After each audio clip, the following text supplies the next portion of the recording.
Ayan mga insan, nandito na po tayo sa Pico de Loro na Sugbo, Batangas from Parañaque. So it takes 3 hours and a half po bago nakarating dito sa pinaka gate nila. From gate po, papasok ng Pico de Loro Beach, 3 kilometer pa po yung distance sabi ng guard. So malayo pa po, napakaganda po din ng papasok kasi dinibilo po to ng SM. Worth it naman po pagdating nyo sa loob ang travel nyo kasi napakaganda po talaga sa loob.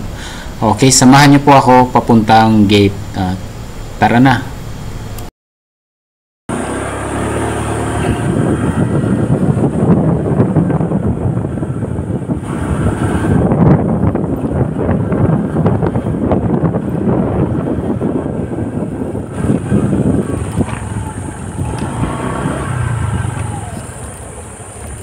Morning ma'am, MTS po. Yung maraming bus kanina. Kanina pa sila dumaan. Mag-iwan ko yung ID? Ay, hindi.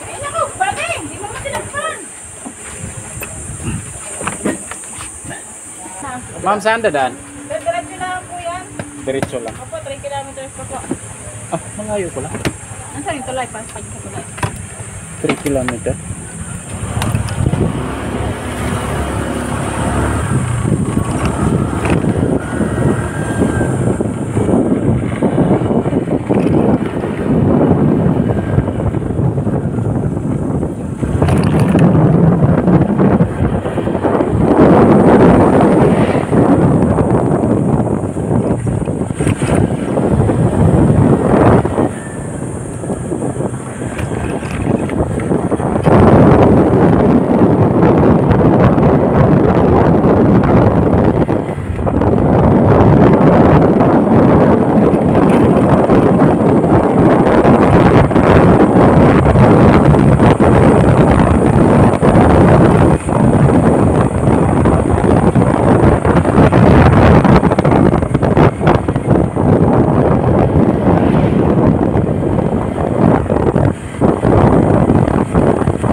Okay, stop over muna tayo. Tingnan natin yung view dito sa taas. Malapit na po tayo sa pinaka beach.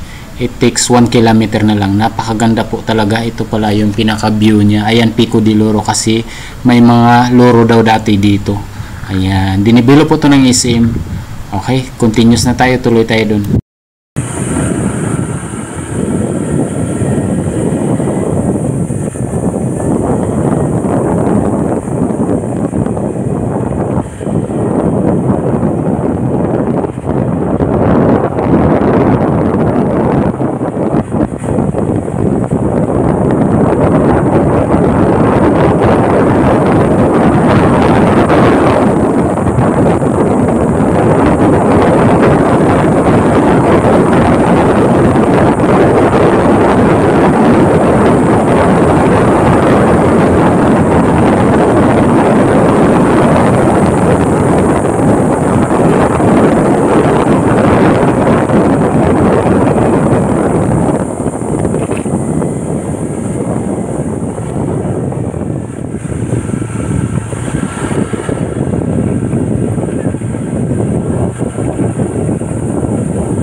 Papunta akong MTS kami, basketballan. Dito sir. 2 o'clock pa yung namin. Sa dulo. Tapat lang nito. Sige, thank you.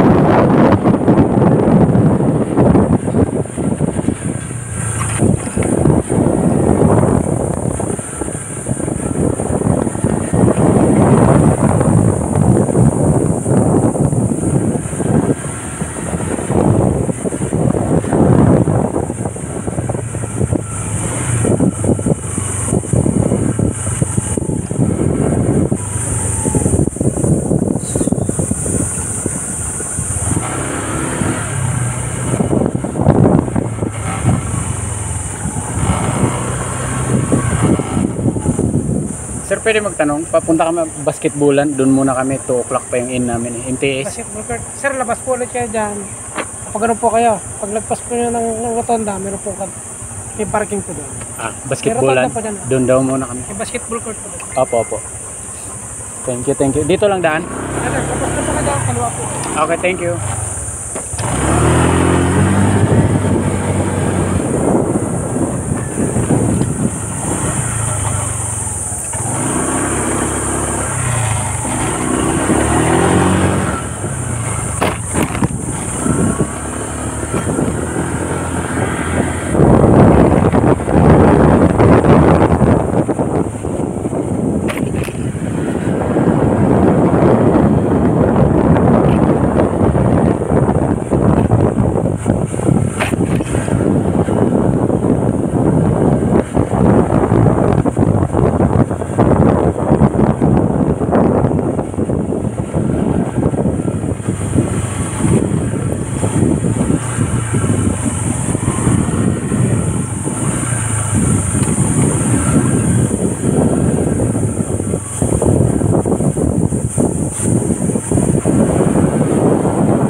Sir, saan po yung basketballan?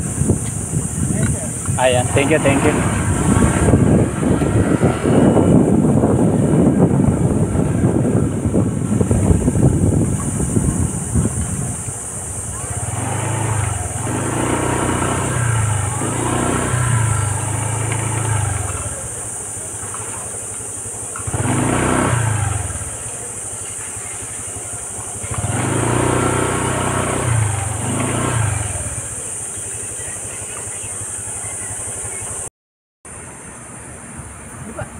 Di ba ito yung hotel natin? Yan ito.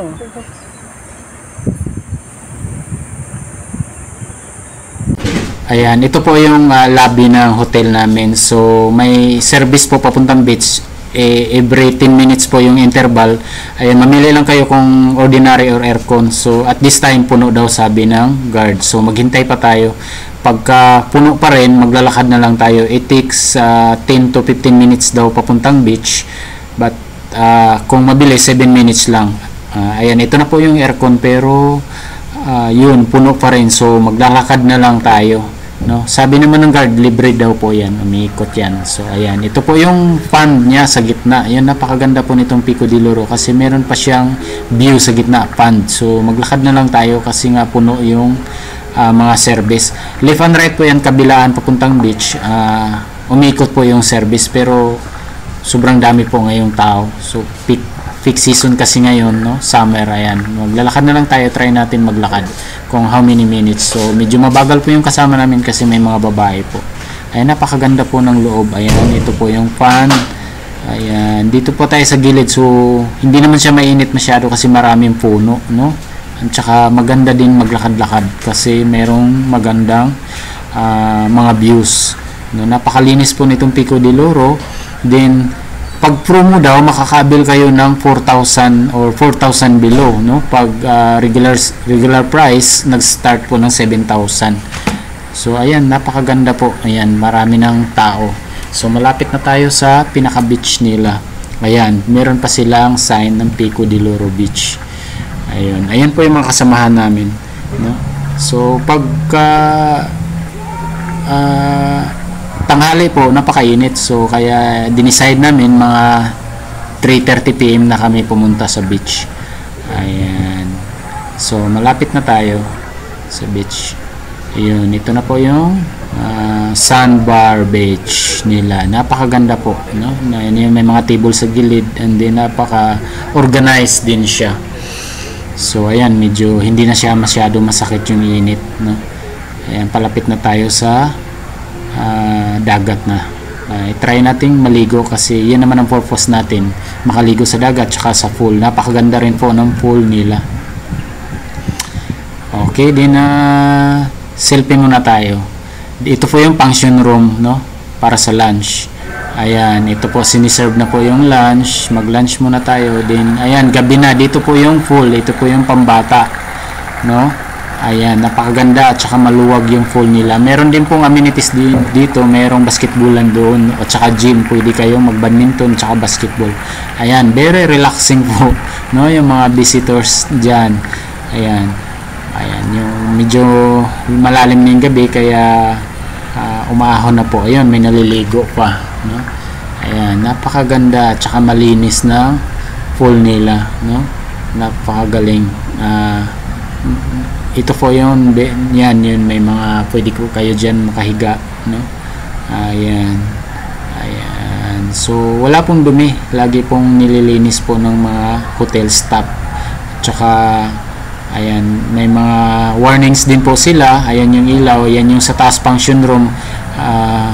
Nandiyon na po yung kasamahan namin. Bumaba lang tayo para mag-take ng video para matur kayo, no? Ayan po yung sa taas yung function room. Sa baba naman, restaurant. Okay, ayan. Ito po yung pinaka-view na naman sa kabilang side, no, ng pool. Yan, sa baba, ng gilid ng pond. Ayan po yung view. So, napakaganda po paggabi, no, magpasyal-pasyal. Sila kasi na-focus dun sa function room kasi may banda. So, tayo para may tour kayo. Yan yung view, no? Kanina na araw pa sa gitna ng pond yan. Tapos may mga condominium po sa gilid, no? Pagkakalam ko meron daw pong parent din sa condominium kasi pwede po magluto dyan, mas makatipid kayo. Of course, mas mahal dito sa restaurant nila. Okay? And then, kakain na tayo ng dinner. Ayan, yan po yung dinner nila. Napakasarap po at saka napaka respectful and hospitality po ng mga nagsiserve sa pagkain natin. And yun, ito yung function room, no, views. And ito naman yung sa beach. Ayan, then sayang mag-take din tayo ng photos para sa remembrance, no. Ayan yung beach natin. Then gumagabi na, so ito po yung loob ng hotel namin. 4 po kami, no. Ayan, 4, pwede po 4, no. And then ito naman yung dinner natin sa Agahan. Yan, napakasarap po ng dinner nila. Ito yung restaurant nila. Maraming salamat po.